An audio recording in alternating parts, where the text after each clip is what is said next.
Today, I am thankful for big-ass monsters and the mercenaries who explode them. It almost brings a tear to your eye, but you hold back because you don't want to look like a wuss, but that's okay, because real badasses cry too.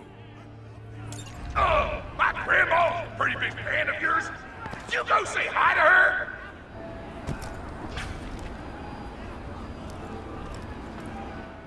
Oh man, it's the Vault Hunter! You are awesome! Didn't you fight Pteramorphus? I fought a big creature like that once. He was a big whale squid with 100 tentacles.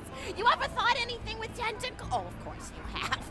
Pteramorphus had tentacles, how silly of me. Now, where was I? I am so sorry. All right, the whale creature.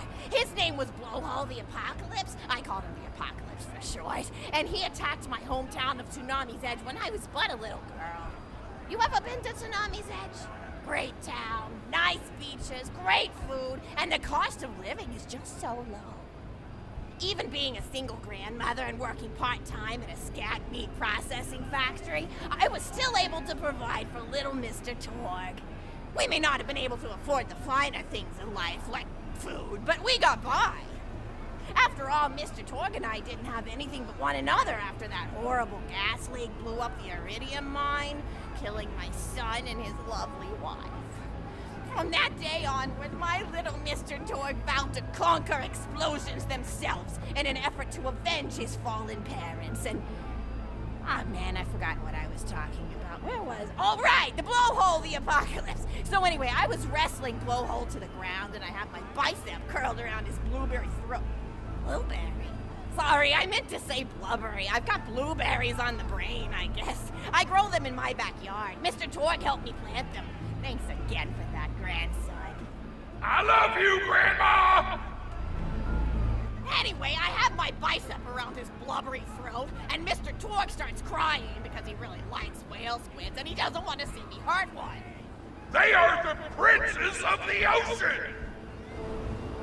So I let the whale go after giving it a punch in the eyeball so he'll remember me, and it swam away into the ocean. And then I had Mr. Torgue drive me to the ice cream parlor.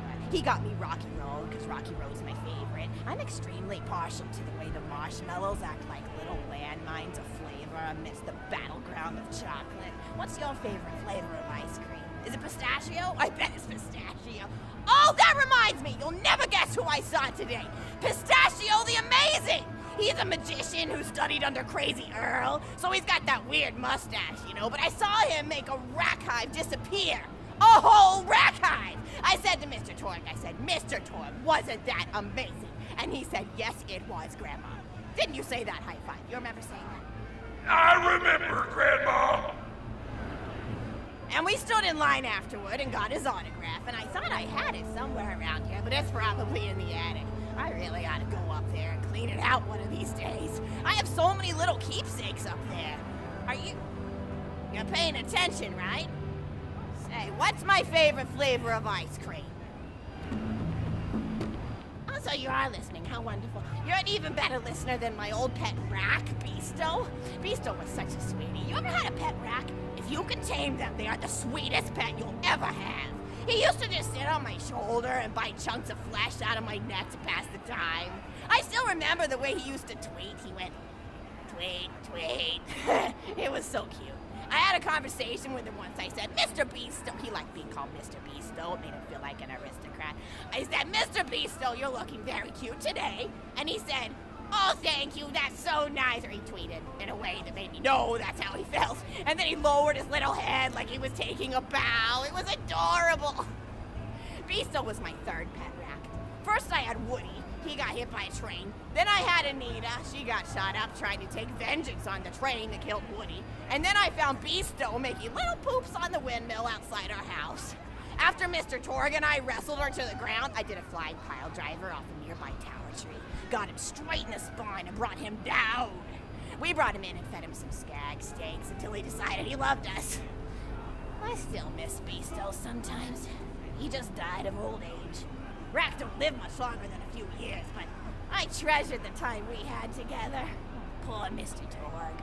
When Beasto died, he cried for a week. The kids made fun of him at school, but I told him not to pay them any mind. Being in touch with your emotions is not a character flaw! That's right, High Five.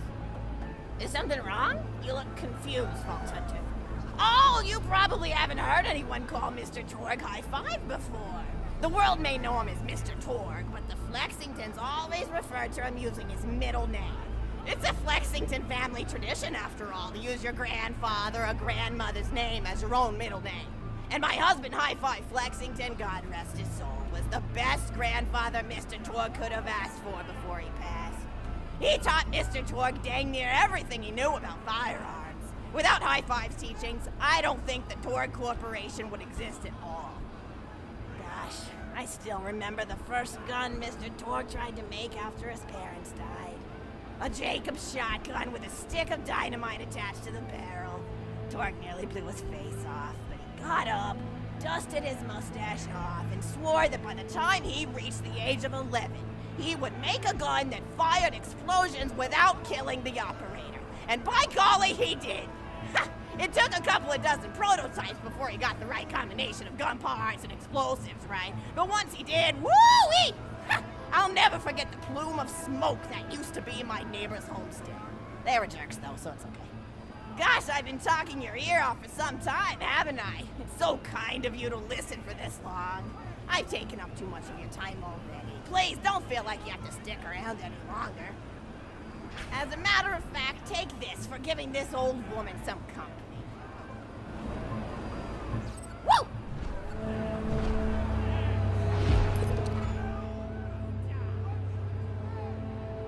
You're even more attractive than Mr. Torgue said you were.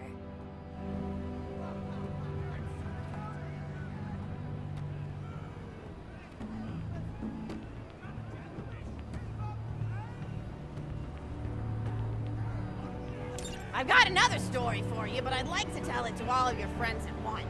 An old lady like me has to save her voice, you know.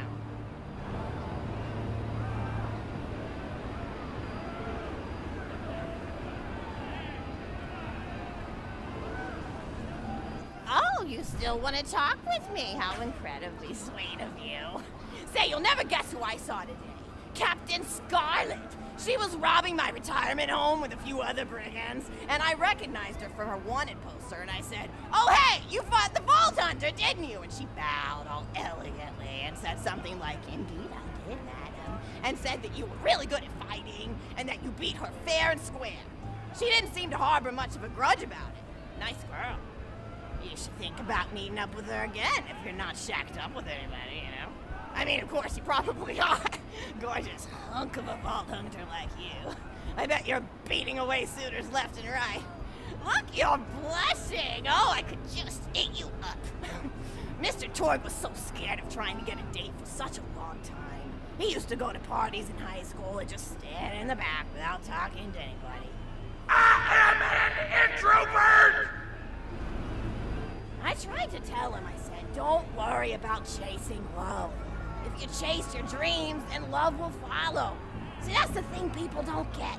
You watch Echo films and they're just awful. They teach you that the only way to be with someone is just to pursue them over and over until they decide they like you. In reality, you know when you like someone almost immediately. You can't really convince somebody to fall in love with you. You just look like a stalker. But if you do things that you're interested in, like making guns that explode or killing mercenaries, then people will see that confidence and skill you have and they'll be attracted to it. There's always a fine line between that kind of confidence and narcissism, you know? There's nothing worse than somebody who wants to be famous. I remember when Mr. Torgue first sold his weapons tech to that board of directors, he was pretty egocentric for a while. Taking pictures of himself and posting them to the EchoNet all the time. Trying to hobnob with every celebrity that used his weapons. He came back home one day with a supermodel under each arm and I said, "Mr. Torgue, what are you doing? You've lost sight of who you are. It's been weeks since you actually created a new gun," I said. And it was true. He'd been more obsessed with being well known for doing something great than with actually doing something great. It was a dark point in my life. Thankfully, High Five listened to me and got to work on what would eventually become the Kerblaster. You a fan of the Kerblaster? That was always my favorite. That and the flacker, which I know a lot of people hate. But there's more to combat than just brute efficiency in this old lady's eyes. Style counts for something. And there's nothing quite like filling the air with tiny little explosions. It's like a fireworks show, except the deaths aren't as sad and unexpected. Actually, that reminds me, now that you're here, I wanted to throw some ideas at you for feedback. I'm a playwright in my spare time, and I'm trying to write a story about an up-and-coming tournament fighter who tries to find love in a gladiatorial arena. And I figure you've got a lot of experience, so your feedback could really be valuable. So the play is called Broken Hearts and Broken Necks. Scene 1. Fade in on an arena, just after a battle. Body parts litter the stage. A lone warrior stands in the middle of the stage, a spotlight illuminating her blood-stained armor. She stands, holding her sword triumphantly aloft. Valkyrie. Is there no warrior who can challenge me? Must I be destined to spend my life as the strongest, the bravest, the most invincible warrior this galaxy has seen? For I am Valkyrie, scourge of the gladiatorial games! Exit Valkyrie, as she shakes her head in despair. From stage left enter Noda, a janitor with a heavy heart and an even heavier conscience. He begins sweeping the body part into a bin, which is colored green, and remember that because that's a symbolic color, until melancholy overtakes him. He drops his brushstroke to the floor and falls to his knees before delivering a heart-wrenching soliloquy. The blood cannot be washed away, not before and not now, even as I attempt to escape the past which haunts me still. Must I live forever as a fraud, sweeping up the trash of others to hide my shame and avoid my pursuers? Must I forever remain on the periphery of joyful combat, ever watchful but never participating? With a clatter of armor, Valkyrie re-enters the stage right. Good morrow, lowly janitor. I heard a noise and thought it worth investigating. Oh, great Valkyrie, 'twas nothing but the wails of those souls you released from their bodies tonight. Souls that wail in agony as they fly upward to Valhalla. Fools! What have they to wail about? Their agonies are over, ended at the point of my sword. Mine, however, have only yet begun, for it is lonely at the top, and an unchallenged life is a boring one. No doubt, listen. If only I were able to tell her my true identity, I would give her a fight she would not soon forget. Back to Valkyrie. Yes, ma'am, boredom is the true tragedy. May you one day find challenge in combat. Stupid. Nodon picks up a giant two-armed bastard sword with almost no effort. Valkyrie, listen. What is this? Actually, stage left. Valkyrie. What strength this janitor possessed? Who is he to pick up a bastard sword with 2 fingers? What hidden power does he hold? What secrets does he keep? I will endeavor to uncover his past, in the hopes that our swords may cross in battle! Excellent. End of scene. Scene 2. The interior of the governor's house. The table is set by myriad teas and biscuits. Oh, I'm so sorry. I didn't even ask you for the feedback on the first scene. Did you like it? Oh, wonderful. I'll continue then. Scene 2. The governess enters from stage left. Governess, I refuse to respond to these absurd accusations. Her husband looks at her quizzically. Governor, and what accusations may those be? Governess, actually, you know what? I don't think I'm ready to get feedback on the play yet. But what about you? What are you up to? Tell Grandma Flexington all about it. I bet you've had some amazing adventures. Mr. Torgue told me about the time you all played bunkers and badasses together. He said it was one of the most fun and welcoming experiences of his life. Grandpa! You're embarrassing me! Sorry, sweetie, but really, you and the Vault Hunters are his first real pals. It wasn't easy for Mr. Torgue to make friends at school when he had facial hair at age 8, pecs at 8.5, and dead parents by age 9. People found him intimidating, but I told him that he should be thankful for the fact that he looks different. Anyone who wouldn't be friends with you based on appearance wouldn't be a very good friend anyway. But he really does like hanging out with all of you. Most people these days want Torgue to pose for pictures or blow something up by flexing at it. It's not often he gets to sit down and play games with people. Oh, speaking of games, did you play Going Back to the House yet? It's a new echo simulation about exploring a log cabin you lived in when you were a kid. There's no violence or anything. You just walk around looking at cereal boxes and remembering people you made out with. I really like where echo sims have gone in the past few years, don't you? There seem to be a lot more of them with interesting things to do beyond shooting people, and the writing has gotten so tight and concise. For instance, did you ever play The Samurai's Marker? The whole game's story was delivered through haiku. Did Zero write it or something? No, I'm just joshing. I know you're too busy for that. But oh yeah, I was playing at the end of the pointed gun last night on my Echo Sim player, and wow, is that fun. It's about a guy who punches people and smacks himself in the face with doors. Easily one of the best punch-related comedy sims ever. But oh, I'm really looking forward to this game called Robot Hunter Assault Squadron, which is this big randomized survival game about throwing bottles at trees and accidentally scaring birds. In the demo version, I scared a bird so hard it died. 10 out of 10 in my book. But what kind of things do you do for fun? You play any sports? Look like you might be into some of the more extreme stuff, like spine hurdling or psycho head volleyball. I knew an athlete a lot like you when I was younger. Her name was Nijo, and she was especially gifted at the giblet toss. That's an old pastime we had back when I was younger. Idea was you punch a convict, and then see how far you could make their viscera fly across a big field. You got points based on distance and the size of the viscera. She won the final round of the giblet toss championship by getting a left eyeball to cross the 300-meter mark. They said she was juicing with Iridium, but I think they were just angry that she dethroned the reigning champ, misogynistic Jeff. People really liked him for some reason. Hey, what's your favorite food? Mine's burgers, personally. People look at you like you're a pleb or something when you say you like burgers, but just think of all the things you can do with them. You can change out the patty, play around with the toppings, change what sides you have. You ever have a burger with veggie chips? Gosh, I all but forgot about fries for about a year after I discovered the veggie chip combo. And I'm not a vegetarian or anything, but those veggie patties they make on the more upper class worlds are crazy good. Better than real meat if you cook it right. Mr. Torgue tried to be vegetarian once after he saw a fluff bear get run over by a truck. How long do you last again? 12 seconds! Barely even finished the word vegetarian before he lunged at a skag chew I was holding in my left hand. Nearly lost a finger. Granted, he's always been partial to skag chews or skag bacon. Don't know why, since I always felt like skags tasted like old tires and vomit. But to each his own.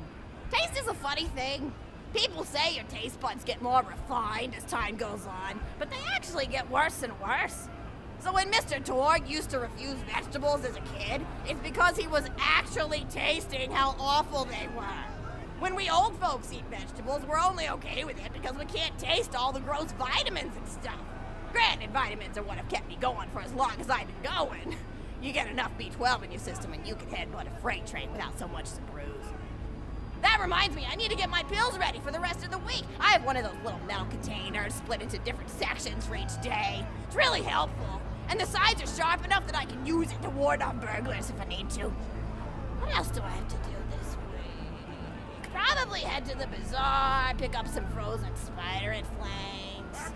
Gotta bring my coat though, because it gets kind of chilly in the freezer section. What else do I need? Oh, I need Schwartzman's candy drops. Gosh, those are delicious. They're so smooth and sweet. Just thinking about them, I could go for them right now, couldn't you? You think you could Lost my shield! I wonder how many stacks I can get. Wounded again! Great! Yes!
That was my sister!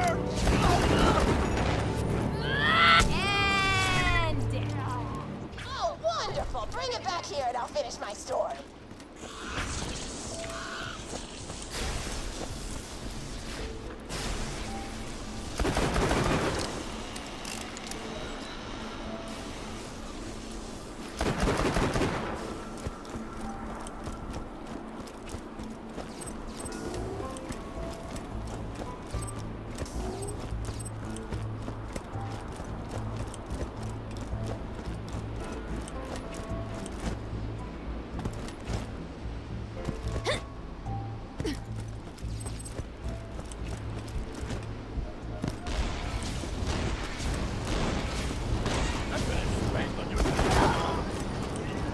Shields are down! rain on my shoes. I like Coming! the start.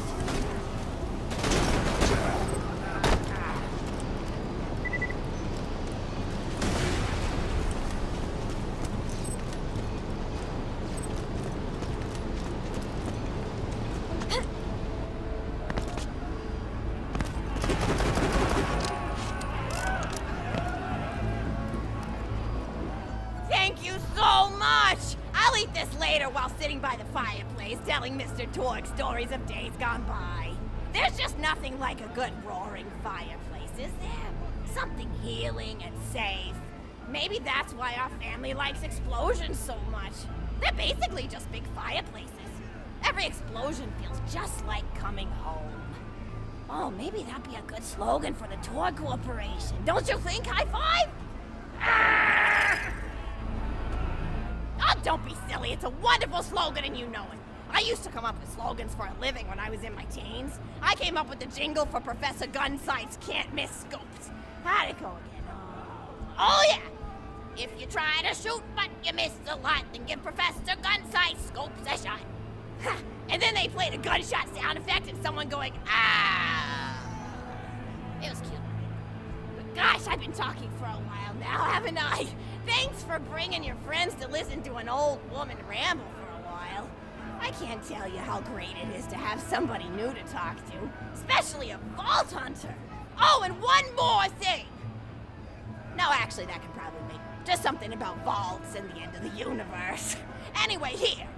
I always spoil my friends, just like I spoiled my grandson.